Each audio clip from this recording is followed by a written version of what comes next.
Welcome back, everybody. We're diving right into the thick of it today, straight into the heart of the conflict in Ukraine.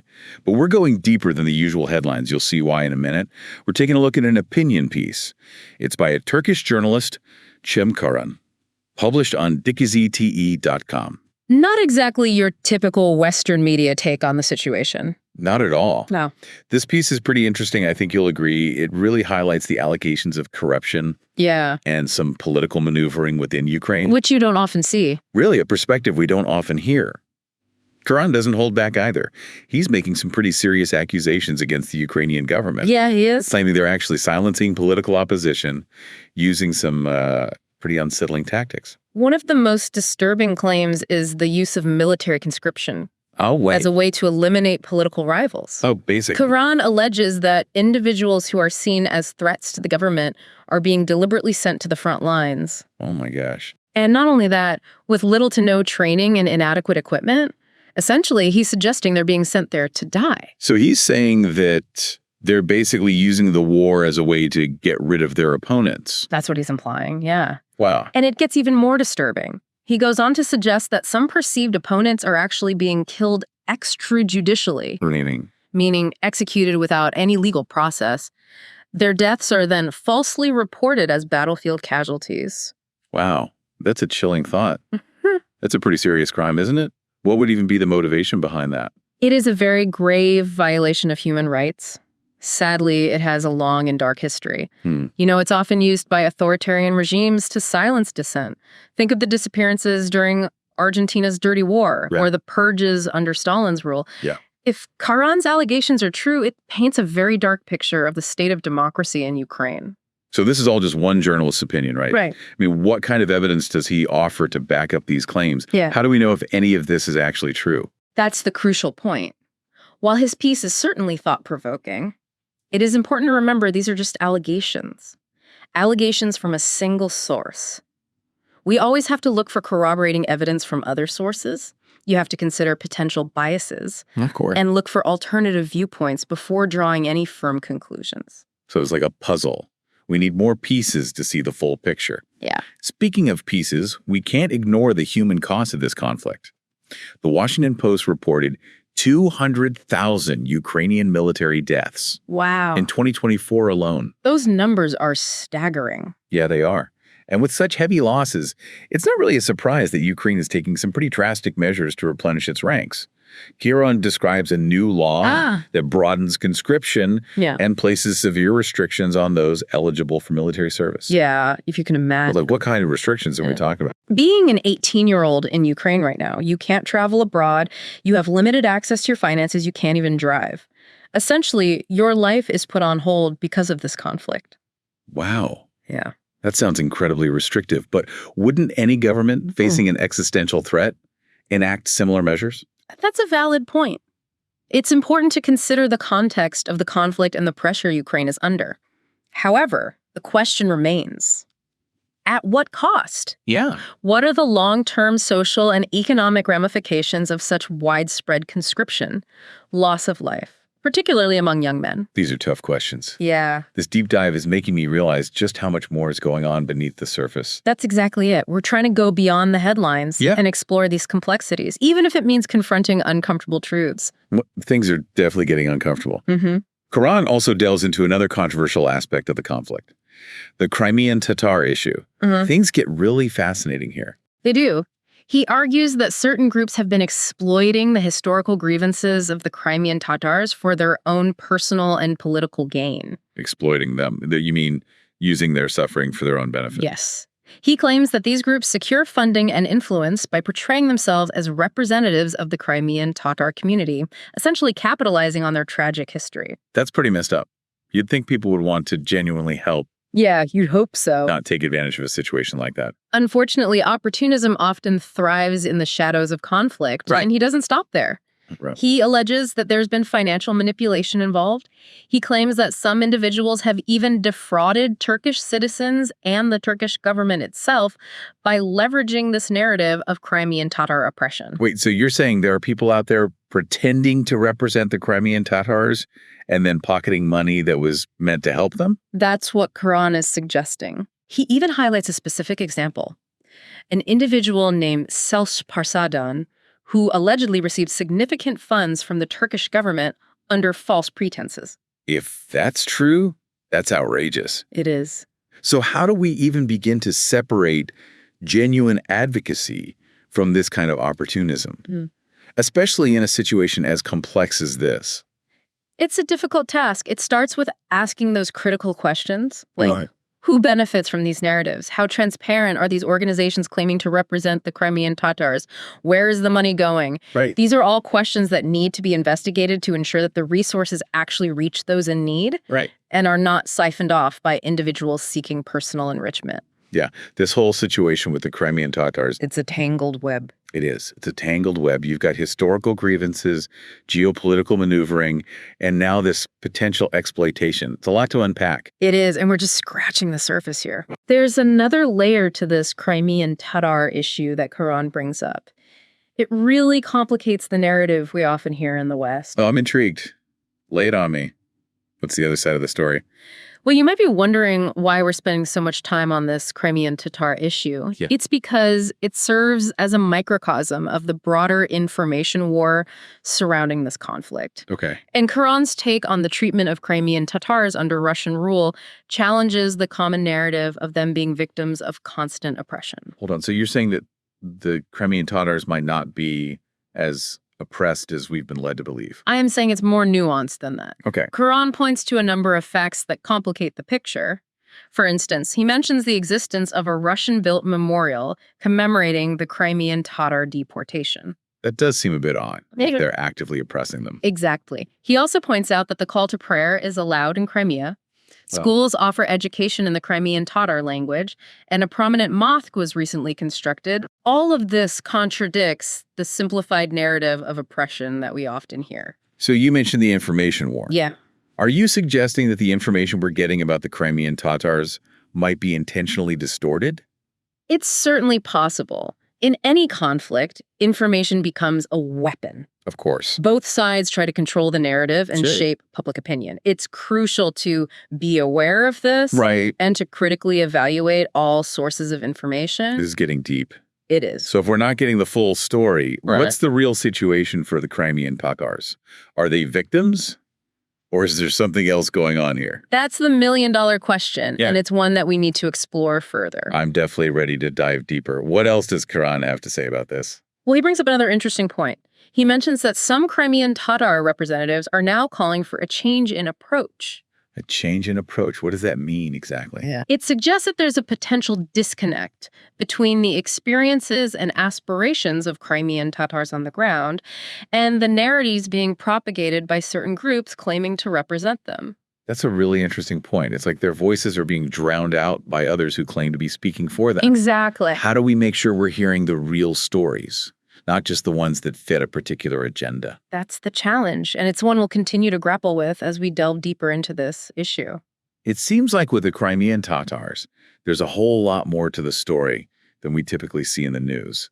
I'm getting from all of this that we have to be really careful about the information we're consuming. Absolutely. It's easy to accept what we hear at face value, especially when it comes to something as emotionally charged as a war.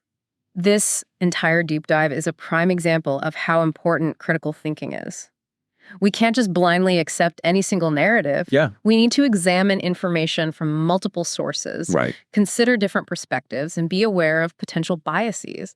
It's like we're playing detective, trying to piece together the truth from a jumble of clues. And some of those clues might be intentionally misleading. Precisely. Let's go back to that claim about the Ukrainian government using military conscription to eliminate political rivals. It's a shocking accusation. It is. And it demands scrutiny. You mentioned looking for corroborating evidence. What kind of evidence would we need to see to take that claim seriously? We'd need to see evidence that individuals targeted for conscription were specifically chosen due to their political affiliations. Not just because they fit the criteria for military service. We'd need to see evidence of a pattern of these individuals being sent to the most dangerous front lines or being denied proper training and equipment. So it's not enough to just say these people are being sent to die because they're political opponents. Right. We need hard evidence to back that up. Exactly. Investigative journalism, human rights organizations, and international observers would all play a crucial role in uncovering the truth. And even then, it's unlikely we'd get a definitive answer. Right. That brings us back to the Crimean Tatars and those allegations of manipulation and opportunism. That whole thing about Sulsuk Parsadan and the funds from the Turkish government. Yeah. That really raises red flags about potential corruption. It does. And it speaks to a broader issue of accountability and transparency when it comes to aid and support for marginalized communities. Right. We need to make sure that the resources intended to help these communities are actually reaching those in need. But how do we do that? How do we ensure that money and aid aren't being siphoned off by individuals or organizations with ulterior motives? It requires a multifaceted approach. We need independent audits of aid organizations. Okay. We need investigative journalism to expose corruption.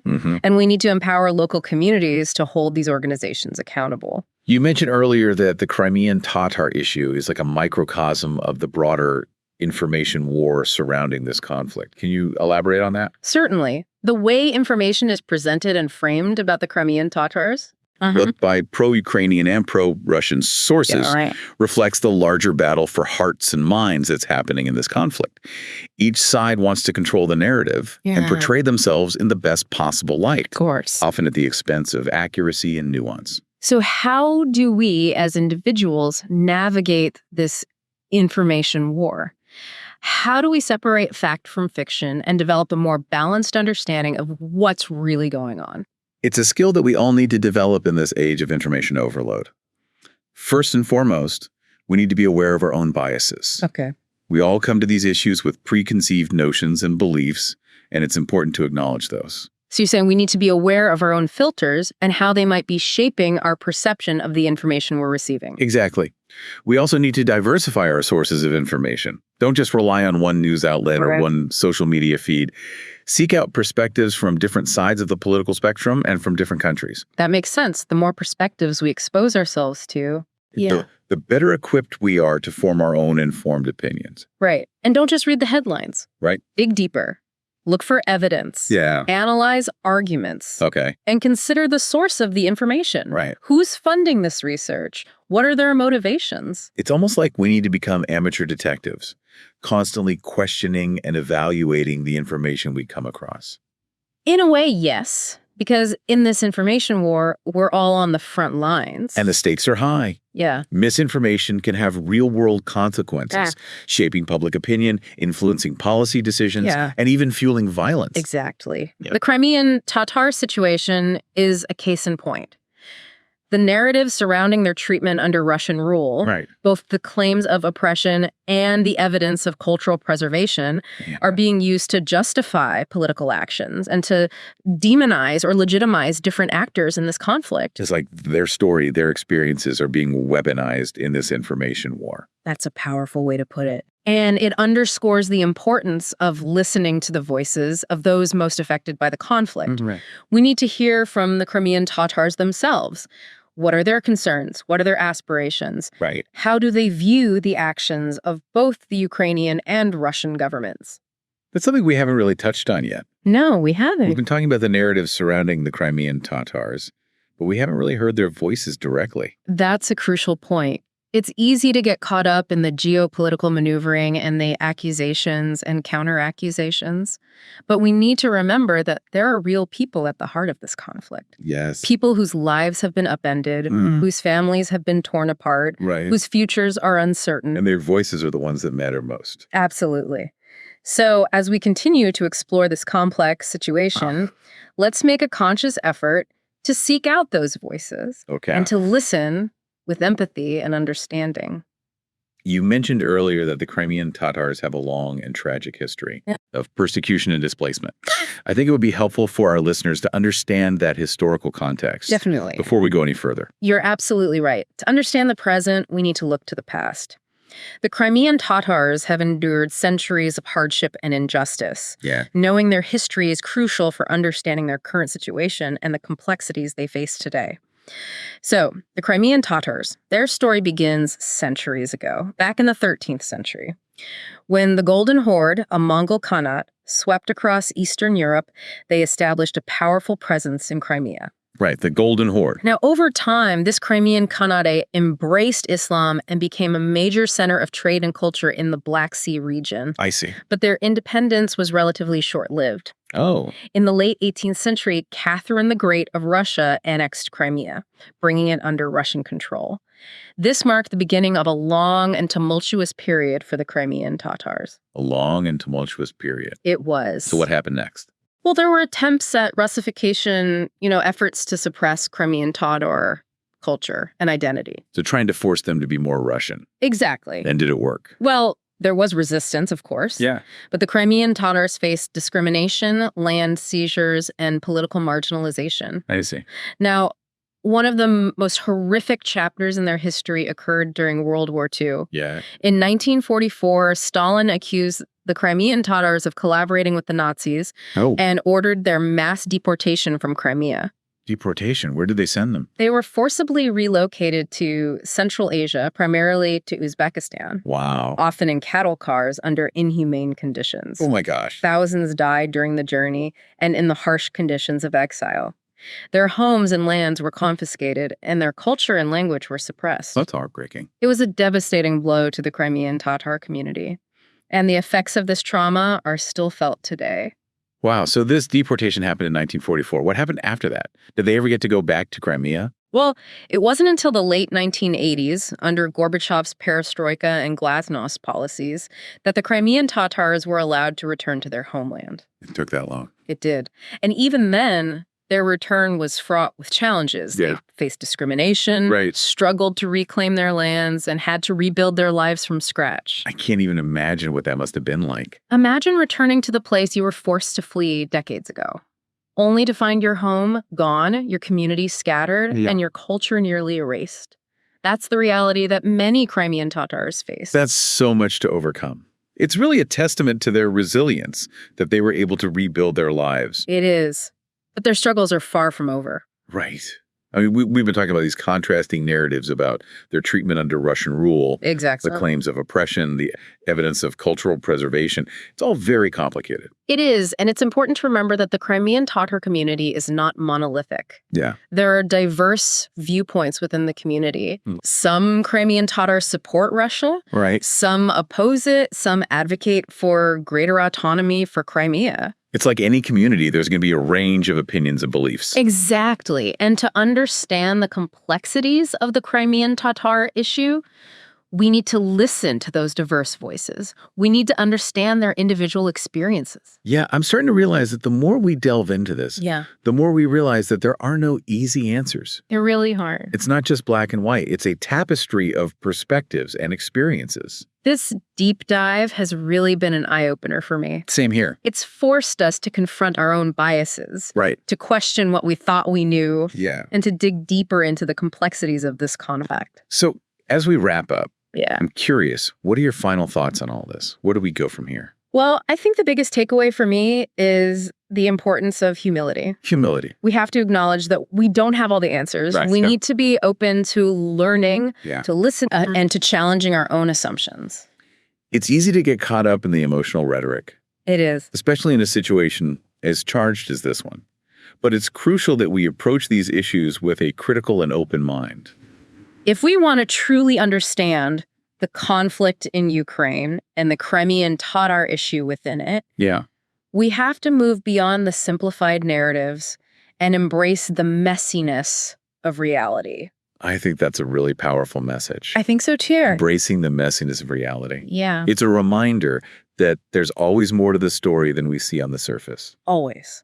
And that's a challenge for all of us. It is. It's a challenge to be humble, to be open to different perspectives. Especially when we feel strongly about something. Right. It's easy to dig in our heels and defend our own viewpoints. Yeah, it's human nature. It is.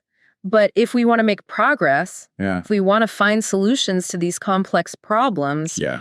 we have to be willing to listen. Right, to really listen. To understand, to empathize. even when it's hard. Thinking back to Karen's piece, I'm struck by the fact that he's a Turkish journalist. Yeah. He's coming at this from a different perspective than we typically see in Western media. Absolutely. And that's why it's so valuable to seek out those diverse voices. Right. His perspective challenges our assumptions. It does. It forces us to ask different questions. And to see the situation in a new light. I think that's one of the most important things we can do as we try to navigate this information war. It is. To be constantly seeking out new perspectives, new information. To challenge our own biases. And to be open to the possibility that we might be wrong. Because none of us has a monopoly on the truth. That's right. And the truth, as we've seen, is often complex and messy. It rarely fits neatly into our preconceived notions. Well, I think we've covered a lot of ground today. We have. We've gone deep into the heart of the conflict in Ukraine, exploring the allegations of political manipulation, the human cost of war, and the complexities of the Crimean Tatar issue. And we've only just scratched the surface. We have. But I hope this deep dive has given our listeners a better understanding of the nuances of this conflict. I hope so, too. And inspired them to continue exploring these issues on their own. Because it's a conversation that needs to continue. It does. So to our listeners, thank you for joining us on this journey. We encourage you to keep asking questions. Keep digging deeper. And keep seeking out the truth. Wherever it may lead. Until next time, stay informed and stay engaged.